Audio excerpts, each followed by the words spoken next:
안녕하세요. 오늘은 데일 카네기의 인간관계론이 사람에게 호감을 사는 6가지 원칙 중 나머지 3가지 원칙을 살펴보려 합니다.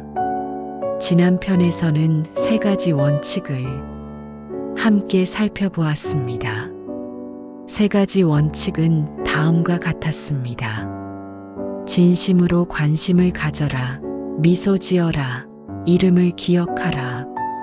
오늘 이 편에서는 사람에게 호감을 사는 방법 6가지 원칙 중 나머지 3가지 원칙을 다룹니다. 3가지 원칙은 다음과 같습니다. 첫 번째, 잘 들어주는 사람이 되어라. 두 번째, 상대방의 관심사로 대화하라. 세 번째, 상대방이 중요한 사람임을 느끼게 하라. 이 3가지는 앞선 원칙들보다 더 깊은 차원의 관계를 만들어줍니다. 한마디로 상대방의 마음속으로 들어가는 방법입니다. 자, 시작하겠습니다. 첫 번째 원칙, 잘 들어주는 사람이 되어라. 말하는 사람보다 들어주는 사람이 더 사랑받는다. 솔직하게 자문해 보십시오. 나는 대화할 때 얼마나 잘 듣고 있는가? 상대가 말하는 동안 다음에 내가 할 말을 생각하고 있지는 않은가? 상대의 말을 중간에 끊은 적은 없는가? 상대가 말하는 동안 핸드폰을 한 번이라도 본 적은 없는가? 대부분의 사람들은 듣는 척 하면서 말할 준비를 합니다. 이것은 잘못된 것이 아닙니다. 인간의 뇌가 그렇게 작동하도록 되어 있습니다. 하지만 카네기는 말합니다. 진정한 경청은 인간관계에서 가장 희귀하고 가장 강력한 능력이라고요. 왜냐하면 우리 모두는 말하고 싶어 하기 때문입니다. 그래서 진심으로 들어주는 사람이 얼마나 드문지요. 그리고 그렇기에 얼마나 소중한지요. 경청에는 놀라운 힘이 있습니다. 상대방이 스스로 해답을 찾게 합니다. 누군가 고민을 털어놓을 때 우리는 흔히 조언을 하려 합니다. 그렇게 해봐. 나라면 이렇게 할 텐데 그건 내 잘못이야. 하지만 대부분의 경우 상대방은 조언을 원하지 않습니다. 그냥 들어주기를 원합니다. 충분히 들어주면 상대는 말하는 과정에서 스스로 정리가 됩니다. 스스로 답을 찾습니다. 그리고 당신에게 감사합니다. 아무것도 해준 것이 없는데도요. 그저 들어줬을 뿐인데 당신은 그 사람에게 최고의 대화 상대가 됩니다. 카네기는 이것을 가장 쉽고 가장 어려운 관계의 기술이라고 불렀습니다. 결혼 25년 차 김씨 부부 이야기입니다. 남편 김씨는 회사에서 팀장으로 하루 종일 판단하고 결정하는 일을 합니다. 퇴근 후 아내가 이야기를 꺼내면 김씨는 직업병처럼 반응했습니다. 아내가 직장 동료 이야기를 꺼내면 그 사람이 잘못한 거야. 내가 이렇게 말했어야지. 아내가 아이 걱정을 하면 걱정 말고 그냥 둬. 다 알아서 해. 아내는 점점 이야기를 꺼내지 않게 되었습니다. 말해봤자 판결만 내려지니까요. 어느 날 김 씨는 책에서 읽었습니다. 아내는 해결책이 아니라 공감을 원한다는 것을요. 그날 저녁 아내가 이야기를 꺼냈을 때 김 씨는 핸드폰을 내려놓고 아내를 바라보며 들었습니다. 그리고 이렇게만 말했습니다. 그랬구나. 많이 힘들었겠다. 아내가 멈추더니 물었습니다. 당신 오늘 왜 이래요? 김 씨가 웃으며 말했습니다. 그냥 들어보고 싶어서. 그날 아내는 1시간을 이야기했습니다. 마무리에 이렇게 말했습니다. 당신이랑 이야기하니까 속이 다 시원하다. 김 씨가 해준 건 없었습니다. 그냥 들었을 뿐입니다. 50대 초반 박 씨는 친한 친구가 사업 실패로 힘든 시간을 보내고 있었습니다. 박 씨는 어떻게 도와야 할지 몰랐습니다. 돈도 넉넉하지 않았고 좋은 말을 해줄 자신도 없었습니다. 그래서 그냥 만났습니다. 밥을 먹으면서 커피를 마시면서 친구가 하는 말을 끝까지 들었습니다.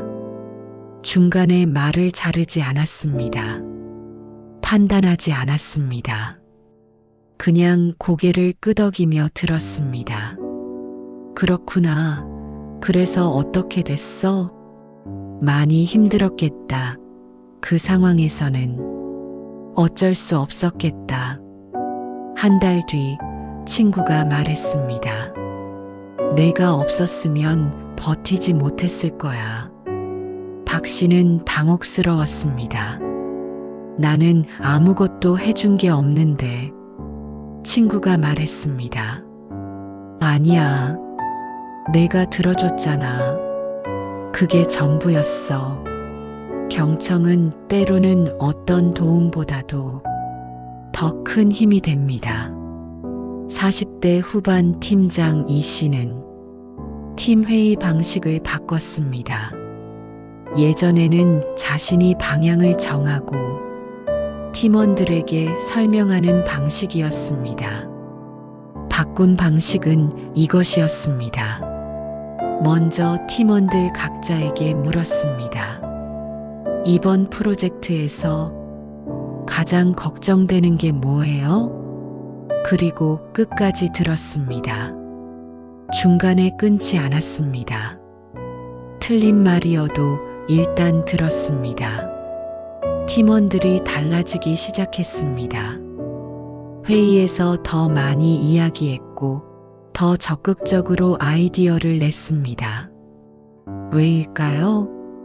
팀장이 자신의 말을 진지하게 들어준다는 것을 알았기 때문입니다. 경청하는 리더는 팀원들에게 이 메시지를 줍니다. 당신의 생각이 중요합니다. 그 메시지가 팀을 살립니다. 경청을 잘하기 위한 실용적인 방법을 드립니다. 첫째, 핸드폰을 내려놓으십시오. 이것이 전부일 수도 있습니다. 핸드폰을 뒤집어 놓거나 주머니에 넣는 것만으로도 상대방은 완전히 다르게 느낍니다. 둘째, 눈을 맞추십시오. 눈빛만으로도 당신이 듣고 있다는 것을 전달할 수 있습니다. 셋째, 말을 자르지 마십시오. 상대가 문장을 끝내기 전에 끼어드는 습관을 고치십시오. 문장이 끝나고 1초를 기다리십시오. 넷째, 공감 반응을 보이십시오. 그렇구나. 정말요? 그래서요? 이런 짧은 반응이 상대에게 계속 말하게 하는 힘을 줍니다. 다섯째, 질문으로 마무리하십시오. 그래서 지금 어떤 기분이에요? 앞으로 어떻게 하고 싶어요? 이 질문 하나가 상대를 깊은 이야기로 이끕니다. 오늘 단 한 사람에게만이라도 이 5가지를 실천해 보십시오. 두 번째 원칙은 상대방의 관심사로 대화하라입니다. 텔레비전을 보실 때 채널을 어떻게 고르십니까? 당연히 내가 보고 싶은 채널을 고르시겠지요. 그런데 인간관계에서는 상대방의 채널에 맞추는 것이 훨씬 더 효과적입니다. 카네기는 이렇게 말합니다. 상대방의 관심사로 대화를 시작하면 상대는 마음 문을 활짝 엽니다. 내가 좋아하는 것에 대해 이야기할 때 사람은 빛납니다. 눈이 반짝이고 목소리가 생기를 찾고 시간 가는 줄 모릅니다. 바로 그 순간에 당신은 상대에게 최고의 대화 상대가 됩니다. 상대가 좋아하는 것에 진심으로 귀를 기울여주는 사람, 그런 사람은 세상에 드뭅니다. 그래서 그런 사람을 사람들은 잊지 못합니다. 시어도어 루스벨트 대통령은 만나는 모든 사람을 매료시키는 능력으로 유명했습니다. 그 비결은 놀랍도록 단순했습니다. 루스벨트는 누군가를 만나기 전날 밤 그 사람이 관심 있어 하는 분야를 미리 공부했습니다. 농부를 만나면 농업을 공부했고, 광부를 만나면 광산 이야기를 익혔고, 카우보이를 만나면 카우보이 문화를 읽었습니다. 그리고 만나서 그 주제로 진심 어린 관심을 보였습니다. 상대방이 잘 아는 것에 대해 대통령이 직접 묻고 귀를 기울이는 것입니다. 사람들은 감동했습니다. 대통령이 나에게 이렇게까지 관심을 보이다니. 루스벨트의 방법은 오늘 우리에게도 그대로 적용됩니다. 상대를 만나기 전 그 사람이 요즘 무엇에 관심이 있는지 단 5분만 생각해 보십시오. 그 5분이 관계를 바꿉니다. 40대 중반 과장 정씨 이야기입니다. 정씨는 골프를 전혀 모르고 별 관심도 없었습니다. 하지만 사장님이 골프를 무척 좋아했습니다. 매번 보고할 때마다 업무 이야기만 하다 보니 사장님과 거리가 느껴졌습니다. 정 씨는 결심했습니다. 골프에 대해 공부해 보기로요. 깊이 배우려는 게 아니었습니다. 그냥 대화를 나눌 수 있을 정도만요. 주말에 골프 규칙과 용어를 검색했고 최근 대회 결과도 찾아봤습니다. 다음 날 엘리베이터에서 사장님을 만났을 때 정 씨가 먼저 말했습니다. 사장님, 이번 주 US 오픈 보셨습니까? 그 선수 마지막 홀 버디가 정말 대단하던데요. 사장님의 눈이 반짝였습니다. 정 과장이 골프 알아요? 두 사람은 회의실 앞에서 20분을 이야기했습니다. 업무 이야기는 한마디도 없었지만 그날 이후 사장님은 정 씨를 다르게 보기 시작했습니다. 정 씨는 골프를 배운 게 아니라 사람을 배운 것입니다. 중학생 아들과 갈등을 겪던 50대 초반 아버지 강 씨 이야기입니다. 아들은 게임에 빠져 있었고 아버지는 게임이 뭐가 좋은지 도통 이해할 수 없었습니다. 어느 날 강 씨는 아들에게 솔직하게 물었습니다. 아들아, 아빠는 내가 하는 게임이 뭔지 하나도 모르겠다. 설명해 줄 수 있어? 아들이 의심스러운 눈으로 봤습니다. 또 잔소리하려고? 아버지가 말했습니다. 아니야. 그냥 궁금해서. 아들은 처음엔 짧게 대답했습니다. 그런데 아버지가 계속 질문했습니다. 그 캐릭터는 어떤 능력이 있어? 거기서 이기면 어떻게 돼? 어떻게 하면 잘할 수 있어? 아들이 달라졌습니다. 일시간을 신나게 설명했습니다.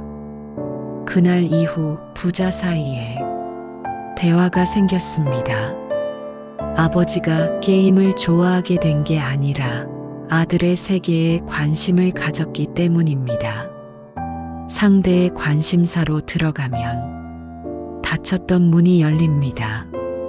상대방의 관심사를 어떻게 알 수 있을까요? 첫째, 상대가 자주 하는 이야기에 귀를 기울이십시오. 사람은 관심 있는 것을 반복해서 이야기합니다. 그 이야기가 나올 때 더 깊이 질문하십시오. 둘째, SNS나 평소 행동을 관찰하십시오. 상대가 어떤 사진을 올리는지, 어떤 이야기를 할 때 표정이 밝아지는지. 셋째, 직접 물어보십시오. 요즘 어떤 것에 관심 있으세요? 이 질문만으로도 대화가 살아납니다. 넷째, 상대의 환경을 보십시오. 책상 위에 뭐가 있는지, 사무실 벽에 뭘 걸어뒀는지, 그 안에 관심사가 담겨 있습니다. 관심사를 찾는 노력 자체가 이미 상대방을 존중하는 행동입니다. 마지막 원칙에 대해 이야기해 보겠습니다. 마지막 원칙은 상대방이 중요한 사람임을 느끼게 하라입니다. 모든 사람은 중요한 존재가 되고 싶어 합니다. 카네기는 이 원칙을 사람에게 호감을 사는 방법의 결론으로 놓았습니다. 이유가 있습니다.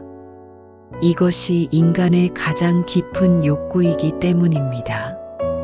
먹고 싶다는 욕구, 쉬고 싶다는 욕구, 이런 것들은 채워지면 사라집니다. 하지만 중요한 사람이 되고 싶다는 욕구는 채워져도 더 원하게 됩니다. 우리는 모두 이 욕구를 가지고 있습니다. 젊은 사람도, 나이 든 사람도, 성공한 사람도, 실패를 경험한 사람도, 직급이 높은 사람도, 낮은 사람도, 사람은 누구나 자신이 이 세상에서 의미 있는 존재라는 것을 느끼고 싶어 합니다. 그 욕구를 채워주는 사람이 인간관계에서 결코 잊히지 않습니다. 이 원칙을 배우면 많은 분들이 묻습니다. 그러면 그냥 계속 칭찬하면 되는 건가요? 아닙니다. 카네기는 아첨과 진심 어린 인정을 엄격하게 구분합니다. 아첨은 내가 원하는 것을 얻기 위해 하는 거짓 칭찬입니다. 진심 어린 인정은 상대의 실제 가치를 발견하고 전달하는 것입니다. 사람들은 본능적으로 압니다. 이 말이 진심인지 아닌지를요. 그래서 억지로 만들어낸 칭찬은 오히려 역효과를 낳습니다. 반면 진심으로 전달된 인정은 오래도록 마음에 남습니다. 비결은 상대방을 진짜로 소중하게 여기는 마음입니다. 그 마음이 있으면 인정은 자연스럽게 나옵니다. 카네기는 직접 이런 경험을 나눕니다. 그는 어느 날 출판사 직원을 만날 일이 있었습니다. 그 직원은 평범해 보였고 특별히 주목받는 사람이 아니었습니다. 카네기는 대화 중에 그 직원이 역사소설에 깊은 관심이 있다는 것을 알았습니다. 카네기는 그 분야에 대해 물었습니다. 직원은 눈이 빛나며 이야기를 시작했습니다. 카네기는 끝까지 들었습니다. 그리고 말했습니다. 정말 그 분야에 대한 지식이 깊으시군요. 이렇게 잘 아시는 분을 처음 만나봤습니다. 직원이 얼굴이 빨개졌습니다. 그날 이후 그 직원은 카네기에게 누구보다 헌신적으로 도움을 주었습니다. 카네기가 한 것은 상대방의 가치를 발견하고 진심으로 전달한 것뿐이었습니다. 이 이야기는 실제로 일어난 일입니다. 어느 초등학교 선생님이 아이들에게 숙제를 냈습니다. 내가 만나는 사람 중에서 중요하다고 생각하지 못했던 사람에게 감사를 전해보세요. 한 아이가 학교 앞 환경미화원 아저씨를 찾아갔습니다. 그리고 말했습니다. 아저씨가 매일 학교 앞을 깨끗하게 해주셔서 제가 기분 좋게 학교에 올 수 있어요. 정말 감사해요. 아저씨는 잠시 멈추었습니다. 그러다 눈이 빨개졌습니다. 30년 동안 이 일을 하면서 감사하다는 말을 들어본 게 처음이라고 했습니다. 그 아이는 아저씨를 중요한 사람으로 인정해줬습니다. 우리 주변에도 그런 사람들이 있습니다. 묵묵히 자기 역할을 하지만 아무도 알아주지 않는 사람들, 그들에게 가장 먼저 이 원칙을 실천해 보십시오. 경로당에 자주 나가지 않던 72세 윤 씨 이야기입니다. 윤 씨는 퇴직 후 자신이 쓸모없는 사람이 된 것 같아 의기소침해 있었습니다. 어느 날 경로당에 새로 온 젊은 사회복지사가 윤 씨에게 물었습니다. 어르신, 젊으셨을 때 어떤 일 하셨어요? 윤 씨가 대답했습니다. 토목 설계 쪽 일을 했지요. 복지사가 눈을 크게 떴습니다. 정말요? 그쪽은 정말 전문 지식이 필요한 분야잖아요. 저희 시설 공사 계획을 보고 계신데 어르신이 한번 봐주실 수 있을까요? 도움이 되실 것 같아서요. 윤 씨는 얼굴이 달라졌습니다. 그날부터 윤 씨는 경로당에 매일 나왔습니다. 조언도 해주고 그림도 그려주고 그 복지사는 윤 씨를 단순한 노인이 아닌 소중한 경험을 가진 전문가로 대했습니다. 그 시선 하나가 윤 씨의 삶에 활기를 불어넣었습니다. 어떻게 하면 상대방이 중요한 사람임을 느끼게 할 수 있을까요? 첫째, 작은 것도 기억하십시오. 지난번에 허리가 아프다고 했는데 좀 어떠세요? 이 한마디가 어마어마한 힘을 가집니다. 둘째, 의견을 구하십시오. 어르신, 이 문제 어떻게 생각하세요? 팀장님, 이 부분은 어떻게 보시나요? 의견을 묻는 것은 당신이 중요한 사람이라고 말하는 가장 직접적인 방법입니다. 셋째, 공을 돌리십시오. 이건 제가 잘한 게 아니라 김 과장님이 도와주신 덕분입니다. 공을 나누는 사람은 결국 더 큰 신뢰를 얻습니다. 넷째, 이름을 붙여 감사하십시오. 그냥 감사합니다가 아니라 김 선생님이 그때 해주신 조언이 정말 큰 도움이 됐어요. 이렇게 구체적으로 감사를 전하면 상대는 자신이 기여했다는 것을 깊이 느낍니다. 다섯째, 진지하게 들어주십시오. 앞서 배운 경청 원칙과 이 원칙은 하나로 연결됩니다. 진지하게 들어주는 것 자체가 상대를 중요하게 여기는 행동입니다. 오늘 우리는 지난번에 이어 세 가지 원칙을 함께 살펴봤습니다. 정리해보자면 다음과 같습니다. 첫 번째, 잘 들어주는 사람이 되어라. 경청은 상대에게 줄 수 있는 가장 소중한 선물입니다. 두 번째, 상대방의 관심사로 대화하라. 상대의 채널에 맞출 때 대화는 살아납니다. 마지막, 상대방이 중요한 사람임을 느끼게 하라. 이것이 인간관계의 가장 깊은 원칙입니다. 돌이켜보시면 아실 겁니다. 당신의 인생에서 결정적인 역할을 한 사람들은 대단한 것을 해준 사람이 아니었습니다. 당신 말을 끝까지 들어준 사람, 당신이 좋아하는 것에 관심을 가진 사람, 당신을 중요한 사람으로 대해준 사람. 이제 여러분이 그 사람이 될 차례입니다.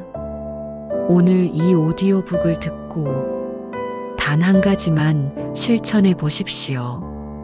오늘 만나는 한 사람에게 진심으로 귀를 기울여 보십시오. 그 사람의 이야기를 끝까지 들어보십시오. 그리고 그 사람이 당신에게 얼마나 마음을 여는지 느껴보십시오. 이것으로 인간관계론 중 사람에게 호감을 사는 방법 6가지 원칙 이야기를 마칩니다. 다음 시간에는 데일 카네기의 인간관계론 중 상대방을 설득하는 방법으로 찾아오겠습니다. 오늘도 함께 해주셔서 감사합니다. 따뜻하고 풍요로운 관계를 만들어 나가시길 바랍니다. 지금까지 철학 클래스였습니다. 구독과 좋아요 해주시면 더욱 많은 인생 철학 이야기를 접하실 수 있습니다.